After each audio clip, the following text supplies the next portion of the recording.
ربي اشرح لي صدري ويسر لي أمري واحلل عقدة من لساني يفقه قولي. السلام عليكم wa rahmatullahi wa barakatuh. Ramadan Mubarak à chacun, à chacune. Je vous souhaite, Inch'Allah, de vivre ce mois comme une station d'essence, une station de ressourcement dans laquelle vous allez faire le plein d'énergie, le plein d'énergie spirituelle, d'énergie émotionnelle, d'énergie physique, Inch'Allah Ta'ala. Et on va voir au fur et à mesure de ces différents lives que je vais animer sur Darifton, les samedis, les mardis et les jeudis, comment justement, en fonction de votre type de personnalité et de votre mode de fonctionnement, vous ressourcez de la meilleure des façons, vous ressourcez de la plus fluide des façons et vous éloignez de tout ce qui peut être comme polluant dans votre connexion et dans votre ressourcement. Le prophète salam nous a offert une recommandation qui est la suivante. Donc, il y avait un compagnon qui lui avait posé une question. Il lui a demandé dis-moi, si tu avais un seul conseil à m'offrir et à me donner, lequel serait-il? Et Rasulullah sallam a répondu par 3 temps, par 3 fois, en insistant par 3 fois: ne te mets pas en colère, ne te mets pas en colère, ne te mets pas en colère. À travers ce hadith, on a plusieurs sagesses qu'on peut tirer, dont celle de s'éloigner de toute source de colère. Maintenant, on est des milliards d'habitants sur Terre, des milliards d'êtres humains, et on a chacun différentes sources d'allergie ou différents moteurs, en fait, différents signaux qui vont éveiller chez nous de la colère. Et tant que ça, on ne connaît pas de manière précise en fonction de nos besoins, nos attentes, de ce qui vient nous titiller, on va avoir du mal à s'éloigner justement de ces polluants qui viennent nous mettre en colère. Ça peut être des mots, ça peut être des attitudes, des comportements. Et on va voir, Inch'Allah, au fur et à mesure, dans chaque live, durant ce mois de Ramadan, en fonction de chaque type de personnalité, qu'est-ce qui nous met en colère et ce qu'on doit travailler de manière précise, Inch'Allah, durant ce mois, dans chacun de nos modes de fonctionnement. On va voir ensemble 9 modes de fonctionnement. C'est comme si on allait visiter 9 terrains, 9 pays. Et ces pays, ils sont voisins. Ce sont 9 pays voisins, donc frontaliers. Mais vous comprenez bien que, par exemple, entre la Belgique et la France, il y aura beaucoup plus d'affinités qu'entre la France et l'Australie. Puisque la Belgique, c'est notre pays voisin. Alors moi, je suis en France, hein, en région parisienne. La Belgique, c'est notre pays voisin. Donc, voisin de la France. Donc, on va avoir des habitudes similaires, un langage commun, puisqu'on a une langue commune, des écritures communes, peut-être une alimentation ressemblante. Et ce sera différent dans un pays plus lointain, comme l'Asie, comme l'Australie, pour la France ou pour l'Europe. Alors, il y a des pays donc qui se connaissent beaucoup mieux, qui ont des affinités entre eux, et il y a des pays qui sont beaucoup plus éloignés les uns des autres, et donc avec moins d'affinités. Ça ne veut pas dire qu'on s'aime moins, ça veut dire simplement qu'on aura moins d'affinités, puisqu'on se connaît moins. L'objet de ces lives, c'est justement d'apprendre à les connaître, d'apprendre à approfondir, pour avoir beaucoup plus de tolérance vis-à-vis de chacun de ces mondes, chacun de ces modes de fonctionnement, puisque ces pays, quand je vous parle de pays, en réalité, je vous parle d'un mode de fonctionnement, d'une personne, d'une typologie, des attitudes précises, des comportements précis qui sont propres à chacun.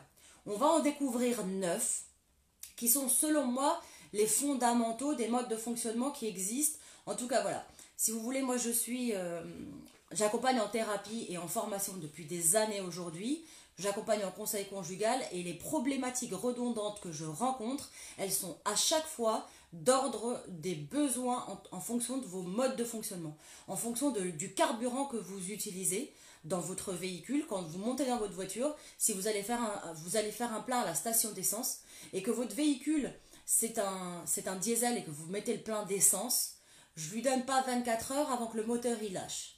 Si à l'inverse vous êtes un véhicule d'essence et que vous faites un plein de diesel, pareil, je ne lui donne pas 24 heures avant que le moteur lâche. Donc attention, il faut qu'on prête ensemble, Inch'Allah, attention au carburant, notre propre carburant, pour ne pas se tromper lorsqu'on fait le plein, Inch'Allah Ta'ala. L'idée, c'est d'apprendre repérer quel est le carburant qui nous convient, quel est celui qui nous nourrit et quel est celui qui nous crée des boutons, comme des allergies en nous. Il est important de se connaître pour pouvoir le définir, ça. Donc on va voir et on va découvrir ensemble 9 modes de fonctionnement, 9 types de personnalités, 9 mondes, 9 pays. C'est comme un pays dans lequel il y a des parfums, il y a des odeurs, il y a des épices, il y a des habitudes, des coutumes, des croyances. Et chacun de ces mondes a des croyances précises, des habitudes précises, des besoins, un goût, des parfums, des épices qui lui sont propres. Et il faut comprendre simplement que par exemple, à chaque fois qu'on utilisera la bonne épice, à chaque fois qu'on utilisera le bon carburant, à chaque fois qu'on utilisera le bon parfum, on sera de mieux en mieux et on se sentira de mieux en mieux. Donc on s'éloignera des sources de colère. Plus on va diversifier aussi nos regards, plus on va enrichir notre connaissance vis-à-vis de ces différents mondes, plus on aura de la tolérance vis-à-vis des autres, plus on va tolérer. Et il est très important d'apprendre à approfondir notre mode de fonctionnement, mais pas que. Il faut aussi aller vers les autres et comprendre comment les autres fonctionnent pour pouvoir limiter ce qui les dérange et les nourrir davantage dans ce qui leur fait plaisir. Donc l'objectif, Inch'Allah, qu'on va se mettre ensemble durant ce mois de Ramadan, c'est d'apprendre à mettre le doigt sur ce qui nous fait plaisir et nous éloigner de ce qui va nous déranger, tout en apprenant ce qui fait plaisir à ceux qui nous sont proches et en nous éloignant de ce qui peut les déranger. Mais ça ne peut fonctionner que si chacun fait des efforts. Si par exemple vous êtes le seul ou la seule à vous investir, à faire des efforts, à vous éloigner de ce qui peut déranger et à nourrir dans ce qui fait du bien, tôt ou tard vous vous épuisez parce que avant tout, avant d'être musulman, avant d'être croyant, avant d'avoir les meilleures intentions du monde, vous êtes d'abord un être humain. Et cet être humain, lorsqu'il est nourri, il va pouvoir réalimenter, avancer, nourrir et faire des efforts. Et lorsqu'on va juste pomper de l'énergie en lui, tôt ou tard, cet être humain va s'épuiser. On va découvrir 3 centres. Alors, imaginez qu'on a 3 continents. 3 continents, et dans chacun de ces continents, on a 3 pays. Donc 3 continents, et dans chaque continent, il y a 3 pays. Ce que j'appelle continent, c'est un centre. Il va y avoir le continent de l'émotion, des pays de ceux qui sont émotionnels. Il va y avoir le continent du mental, de ceux qui réfléchissent, de ceux qui analysent et qui vivent tout avec leur tête. Et on va découvrir aussi le continent de ceux qui sont instinctifs, dans l'instinct, ceux qui sont plus dans la réactivité. On va avoir donc 3 types dans 3 continents, 3 pays dans chaque continent. Aujourd'hui, on va commencer par le continent de l'émotion et on va observer ensemble et analyser ensemble et découvrir ensemble un pays dans ce continent-là. Donc dans le continent de l'émotion, il y a un pays qu'on va appeler le type de l'altruiste. Le type altruiste, c'est celui qui va être dans le don de lui-même, celui qui va se saigner pour les autres. C'est la personnalité qui n'arrive pas à dire non. C'est celui ou celle qui se plie en 4 ou en 10 pour sa famille, pour ses amis, pour ses voisins, qui va aider le mariage de Flaine et aider Filten à l'hôpital, qui va soutenir sa mère, son frère, sa sœur, qui va répondre du matin au soir à ses enfants, à ses frères et sœurs, à son mari, à sa femme. C'est la personnalité qui va être très engagée et qui va se déchirer en 1000 pour aider les autres, pour soutenir les autres. Cette personnalité, on l'appelle l'altruiste. On dit d'eux qu'ils sont ceux qui sont le plus à l'écoute des besoins des autres. C'est-à-dire qu'ils savent que vous avez soif avant même que vous le savez vous-même. Avant même que vous sachiez vous-même que vous avez soif, eux savent déjà que vous avez soif. Et ils vont arriver avec la carafe et avec le verre et ils vont vous servir. Et la problématique, si vous voulez, avec ce don à l'extrême de ce mode de fonctionnement, c'est que c'est quelqu'un qui sait même le petit cadeau dont vous auriez besoin, qui sait exactement ce qui vous ferait plaisir. C'est quelqu'un de très très attentif par rapport aux besoins des autres, qui va savoir ce qu'aime sa mère, qui va savoir ce qui fait plaisir à son frère, à sa soeur, à son fils, à sa fille, à son ami, à son voisin, au responsable de l'association, à sa voisine. C'est quelqu'un qui va être très engagé dans le don vers les autres, qui va s'investir tout le temps, rendre service tout le temps. Donc imaginez que cette personne, c'est une personne qui a soif, par exemple. Imaginons que c'est quelqu'un qui fait partie d'une famille et que cette personne a la soif. Et que c'est l'heure de l'iftar et qu'elle prend une carafe et un verre d'eau et que cette personne sert de l'eau donc à chacun des membres de cette famille. Et donc elle va servir une personne, elle va servir une deuxième personne, elle va servir une troisième personne, elle va servir une quatrième personne. Et elle va servir même les invités qui sont là. Et elle n'aura toujours pas rompu son jeûne. Toujours pas. Et l'idée, c'est que cette personne-là, dans la vie, au quotidien, c'est un petit peu cette image. C'est que c'est une personne qui va servir tout le monde avant de se servir elle-même. C'est bien, masha'Allah. Et dans notre culture, dans notre religion, on a beaucoup cette éducation, cette manière de transmettre, de pense à ton frère d'abord, pense à ta soeur d'abord, occupe-toi de ton frère d'abord. La yu'minu ahadukum hatta yuhibba li akhihi ma yuhibba li nafsihi. Donc en fait, c'est une culture, une éducation qu'on a eue de rendre service à l'autre, de s'occuper de l'autre, de prendre soin de l'autre. C'est très bien. Et machallah, je nous encourage chacun à penser à l'autre, à nous investir dans les besoins des autres. Maintenant, il y a l'envers du décor aussi avec ce mode de fonctionnement. C'est-à-dire que quand on a pris l'habitude de donner, de partager, de se saigner pour les autres, à un moment donné, certainement que moi j'ai servi de l'eau. J'ai servi à mon frère, j'ai servi à ma soeur, j'ai servi à mon cousin, j'ai servi mes invités, j'ai servi les frères de l'association, j'ai servi les sœurs de l'association. Et au fur et à mesure, moi j'ai soif, j'ai pas encore bu. Et personne n'a pensé à me donner à boire à moi. Et là, vous avez par exemple la mère qui a servi, qui s'occupait de tout le monde, et moi, personne ne pense à moi. Et jamais personne ne pense à moi. Moi, je me suis occupée de tout le monde. Et je me suis saignée pour tout le monde. Et j'ai fait ça pendant des années. Et donc, c'est la personne qui va ensuite péter un câble de temps en temps. Pourquoi? Parce que, mais mince, il n'y a personne qui pense à moi. Il n'y a personne qui fait pour moi. Il n'y a personne qui m'offre à moi. Moi, j'ai fait des économies. J'ai offert des cadeaux. Je me suis investie. J'ai donné. J'ai rendu service. Alors que j'étais fatiguée. Alors que j'avais déjà ça à faire là-bas. Alors que j'avais moi aussi mes responsabilités. Et je fais quand même.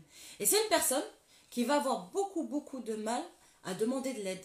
Ou à demander qu'on l'aide. Ou à demander un service. C'est quelqu'un qui va toujours chercher à se débrouiller toute seule.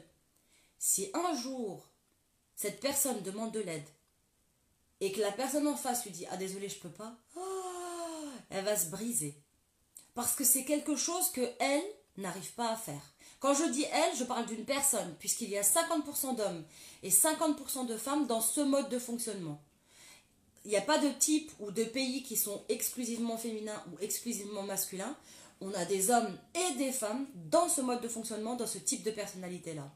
On en a autant de femmes que d'hommes dans chacun de ces pays, dans chacun de ces continents qu'on va décrire, Inch'Allah, durant tous ces lives de Ramadan. On a autant d'hommes que de femmes dans ces modes de fonctionnement. J'ai souvent des questions en thérapie, en conseil conjugal ou en formation qui me disent « Mais est-ce que tu connais, tu sais, le truc là, les hommes viennent de Mars et les femmes de Vénus ?» La légende qui dit que les femmes fonctionnent comme ça, que les hommes fonctionnent comme ça, eh bien, j'ai parfois des frères qui me disent « Moi, je ne me reconnais pas du tout dans le descriptif de comment doit être un homme. » Ou j'ai des sœurs qui me disent « Ah, mais je ne me reconnais pas du tout, en fait. Moi, c'est bizarre, je me reconnais dans la description de fonctionnement de l'homme. » Ou il y a des frères qui me disent « Mais moi, je ne me reconnais pas dans le descriptif qui fait des hommes qui sont carrés, qui n'ont pas d'émotion, qui n'ont pas pensé aux petits détails. » Moi, je pense aux petits détails. Moi, je pense, je suis émotif. Moi, je suis très sensible quand il arrive quelque chose à quelqu'un. Et il y a des femmes qui disent, moi, alhamdoulilah, j'arrive à gérer mes émotions. Moi, alhamdoulilah, euh, je pense... je pense pas aux détails, je pense en gros à ce qu'il faut faire de manière importante. Donc ça veut dire que il y aurait encore un mode de fonctionnement différent. Ça veut dire qu'il y aurait encore un secret différent de ça. Et ça, je peux vous attester que c'est ce que je fais comme expérience au quotidien.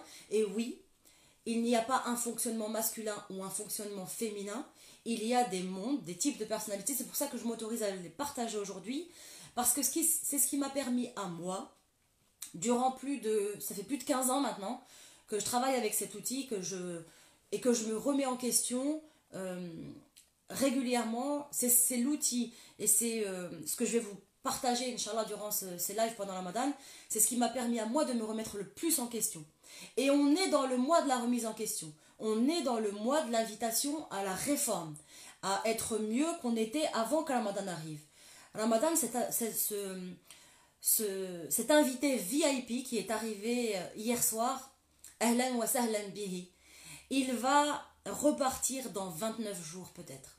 Il est précieux. Il a une valeur inestimable. Il faut l'investir. Il faut profiter de ce mois pour aller nettoyer ce qui ne va pas en nous. Pour aller nettoyer et accueillir, Inch'Allah, les beaux bourgeons qui vont fleurir très bientôt. On va découvrir ensemble ce qui nous caractérise, nous, chacun de nous. Donc là, on est en train de décrire l'altruiste. Et vous allez me dire peut-être, oh mais moi je me reconnais là-dedans. Et dans les lives suivants, vous me direz peut-être, mais je me reconnais dans beaucoup de types. Et l'idée à retenir dès maintenant, et même pour les lives suivants, Inch'Allah ta'ala, c'est d'imaginer qu'on est comme un arbre. Et cet arbre, il traverse les 4 saisons. Et à travers les 4 saisons, à chaque saison, l'arbre, eh bien, en hiver par exemple, en automne, il va perdre ses feuilles. En hiver, il n'a aucun fruit. Et il va rebourgeonner au printemps pour fleurir et donner des fruits en été, Inch'Allah. L'idée, c'est que cet arbre, même si en hiver il est nu, il n'a plus de feuilles, il n'a plus de fruits, la partie la plus apparente de cet arbre, ça reste le tronc. Et je vous invite à réfléchir ensemble, Inch'Allah, quel est ce tronc? Qu'est-ce qui caractérise ce tronc dans votre personnalité à vous?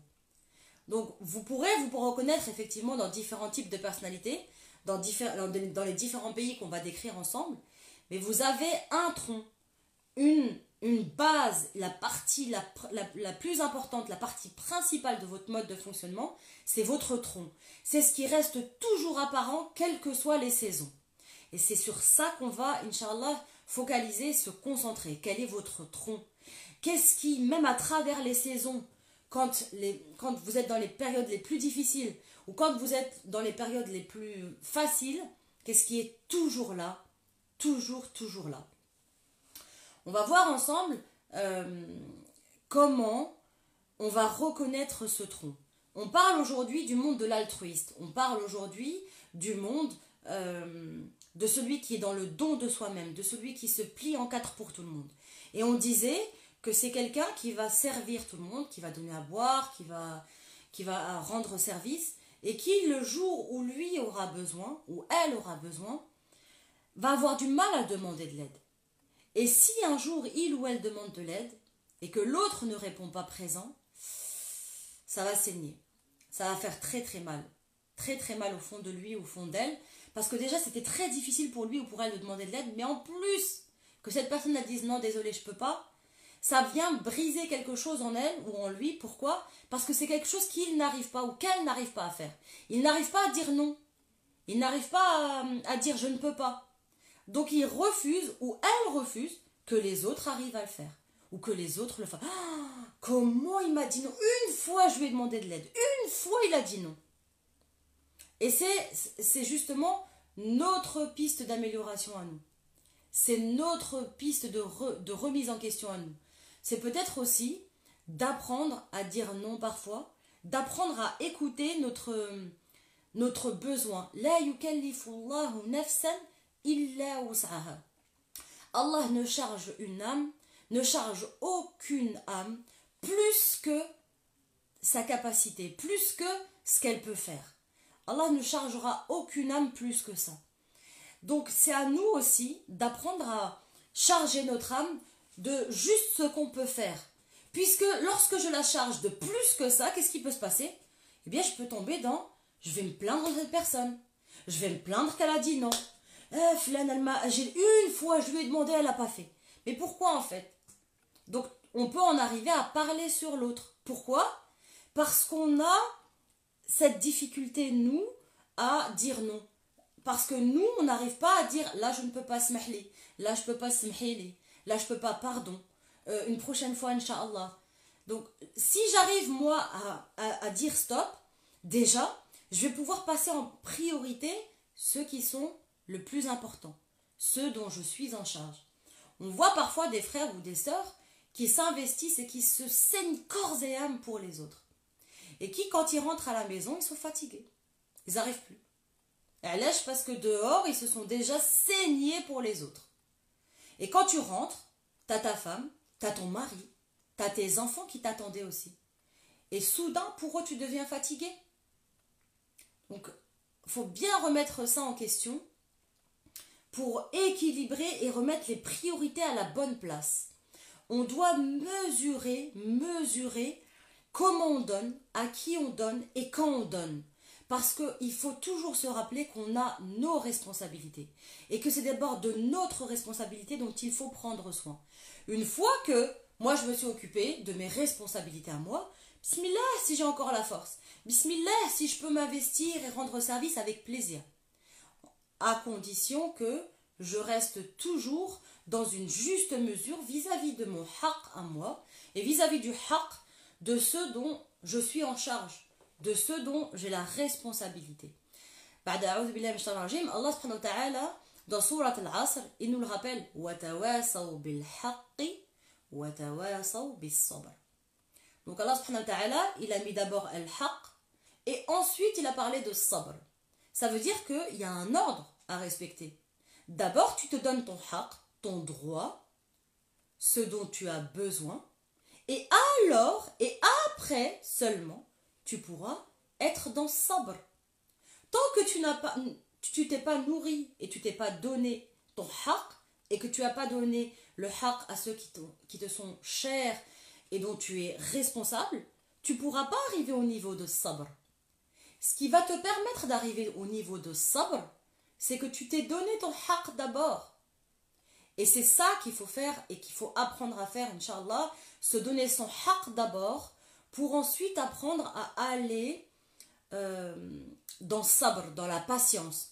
Puisque je me suis d'abord donné à boire à moi, j'ai bu moi, je me suis servi à boire moi, et ensuite j'ai servi à boire à ceux qui me sont proches, à ceux que j'aime. Je suis en iftar, on est à table, il y a ma famille, il y a nos invités, je me suis servi à boire, et après avec le sourire, je vais aller servir les autres. Pourquoi? Parce que je me suis donné mon haqq. Après je vais pouvoir nasbar encore plus longtemps en fait. Je vais pouvoir être dans le sabre plus longtemps, puisque ça y est, moi je me suis hydratée. Je me suis donné mon haqq et j'ai bu. Donc après, je vais avoir beaucoup plus de sabre à donner encore. L'idée, c'est de plus d'arrêter de donner. L'idée, c'est de jauger, mettre le curseur au milieu, de se donner à soi pour pouvoir donner encore mieux et de manière très juste et très équilibrée aux autres, Inch'Allah ta'ala. Donc l'évolution, la carte blanche, ce qui va permettre au type de personnalité qu'on appelle l'altruiste, celui qui se saigne pour les autres, celui qui se plie en quatre à ses dépens et aux dépens même de ceux qui peuvent lui être chers. Hein. Parfois on peut mettre nos enfants de côté, parfois on peut mettre nos conjoints de côté. Pourquoi? Pour rendre service à d'autres. Et l'obligation, on ne l'a pas encore honorée. D'abord l'obligation. C'est comme si je vous disais, je vais faire des prières surérogatoires, des nafilat, et le fard, je ne l'ai pas encore prié. D'abord tu pries ton fard, et après va faire une nafilat avec plaisir. Et multiplie même, si tu as la force et si tu as la santé, multiplie, veille la nuit et fais au mieux. Mais d'abord el fard. Et el fard, dans le type de personnalité de l'altruiste, il est dans se donner à soi-même, prendre soin de soi pour pouvoir donner mieux et plus longtemps aux autres, Inch'Allah Ta'ala. L'objectif, même dans notre relation avec Allah subhanahu wa ta'ala, même dans nos qiyam, même dans notre rapport avec le Coran, même dans notre jeûne, il est important de d'abord réfléchir à nos besoins de sommeil, si on a besoin de faire une sieste pour tenir peut-être en qiyam. Mais je ne peux pas m'être occupé toute la journée de tout le monde, avoir rendu service dans une association, avoir fait à manger, avoir téléphoné à mes proches et mes amis, et en plus faire le qiyam toute la nuit alors que j'ai pas dormi par exemple une petite sieste de 20 minutes, de 10 minutes la journée.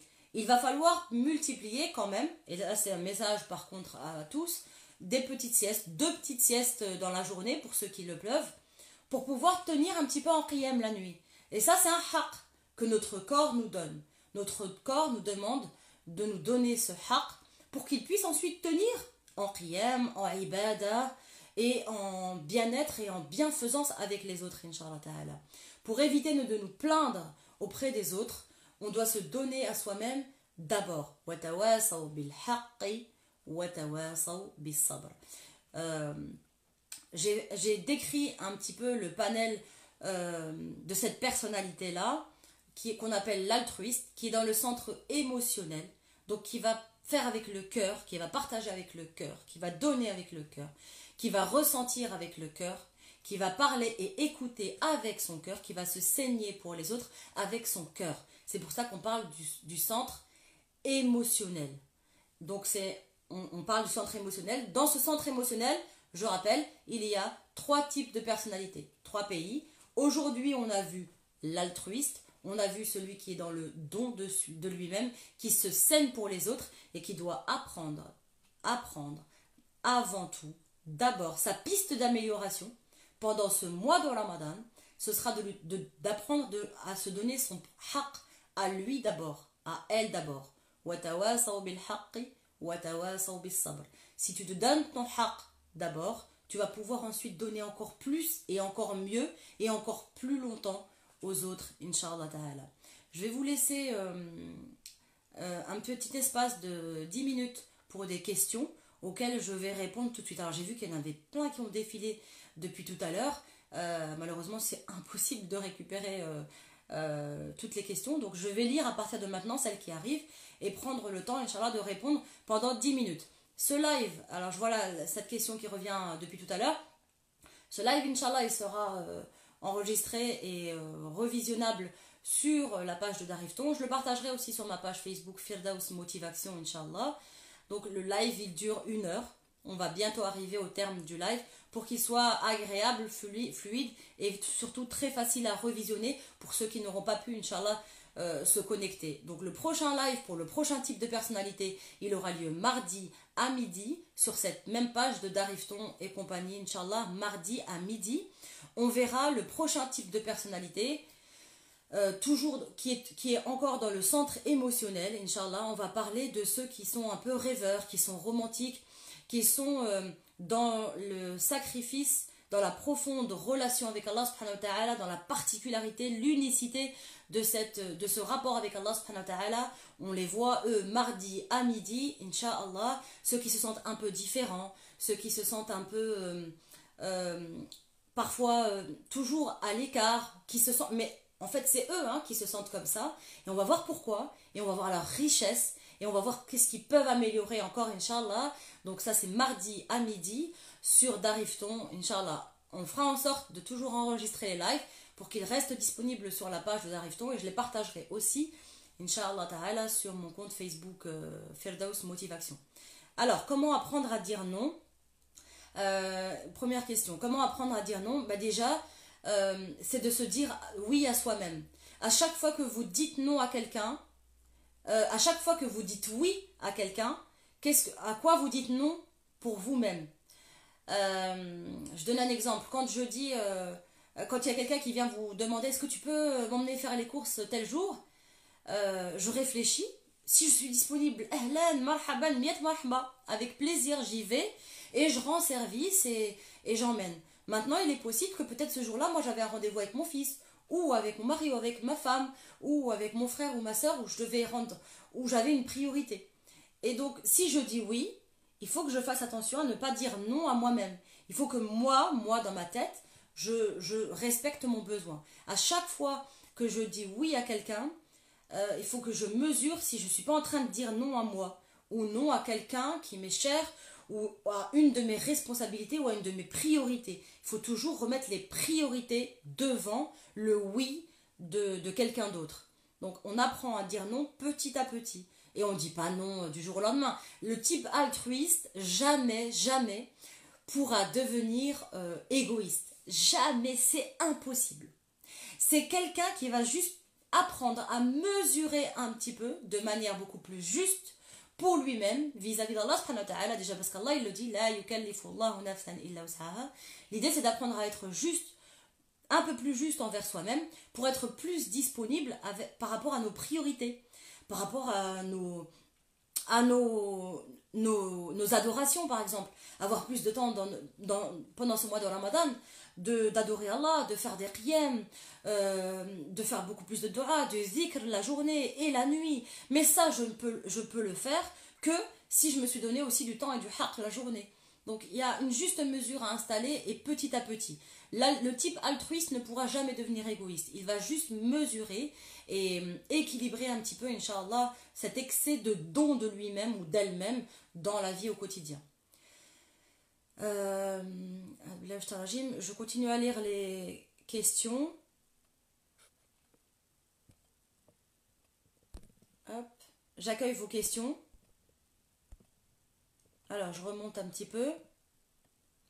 Barakallahu fik, la frustration de vouloir faire quelque chose d'altruiste et de ne pas pouvoir le faire financièrement ou matériellement, comment y remédier? Ah, très belle question, machallah.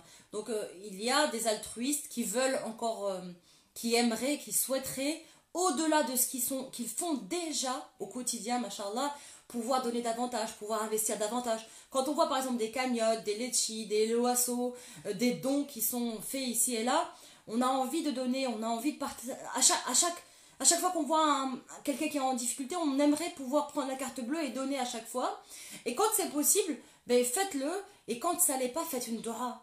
Faites des duas. Faites beaucoup de doigts pour cette personne, faites des doigts pour qu'Allah soulage leur peine, faites des doigts pour qu'Allah les soutienne et les encadre et peut-être fasse arriver leurs difficultés à quelqu'un qui pourra les aider encore plus et toujours mieux, Inch'Allah Ta'ala. Donc il y a des doigts qui aura le même poids et la même valeur et innamal a'malu binniyat, Allah subhanahu wa ta'ala, il nous récompense en fonction de nos intentions. Donc si tu avais l'intention de le faire, et que tu n'as pas pu le faire, Allah subhanahu wa ta'ala il va te récompenser de cette intention. Et si tu avais l'intention de le faire et que tu ne peux pas le faire parce que financièrement c'est juste et que c'est ric-rac, Allah subhanahu wa ta'ala non seulement il va mettre de la baraka en toi, mais en plus il va mettre de la baraka dans ta balance puisqu'il va te le comptabiliser comme quelque chose étant fait. Et il va aussi comptabiliser ta frustration, donc double récompense, Inch'Allah ta'ala. À défaut de pouvoir donner... une fois d'un coup, en tout cas moi je préfère donner un petit peu chaque jour qu'une grosse somme d'un coup. L'idée c'est d'installer une espèce d'habitude qui va être dans la sadaqa, dans le don. Je préfère donc donner chaque jour 1 euro qu'une fois 30 euros par exemple. L'idée c'est d'habituer notre main, notre cœur et nos pensées à être chaque jour en fait il faut se dire il faut que je donne quelque chose. Chaque jour il faut que je donne un sourire. Chaque jour il faut que je donne une belle parole. Chaque jour, il faut que j'offre une attention, une douceur, quelque chose de moi, chaque jour, à mes proches, à mes voisins, à mes amis, à un inconnu que je rencontre à la caisse quand je fais mes courses. Chaque jour, le don, un sac que j'ai porté, un sourire que j'ai offert, quelqu'un que j'ai laissé passer parce que moi j'avais un caddie avec 10 articles et que lui auquel elle était derrière avec un article, je l'ai laissé passer devant la caisse. Chaque acte est une sadaqa. Donc ne minimisez rien, chaque chose a un poids très lourd auprès d'Allah subhanahu wa ta'ala. Je continue à lire des questions. Alors, comment aider un type altruiste à penser à lui? Donc, il est vrai que ce qu'on a partagé là pendant cette heure, c'est d'aider et de permettre justement à ces types altruistes de s'occuper d'eux-mêmes avant de se saigner pour les autres. Parce que de toute façon, ils vont le faire, hein. Ça c'est sûr et certain. Ils vont pas arrêter demain d'être dans le don d'eux-mêmes et de se sacrifier. Mais la manière dont on peut faire avec eux, déjà, c'est de moins les solliciter ou de leur demander de l'aide uniquement si c'est vraiment très très urgent. Parce que c'est quelqu'un qui a du mal à dire non. Donc si vous allez lui dire, tu peux m'acheter du pain, tu peux hada, tu peux accompagner Flan, tu peux.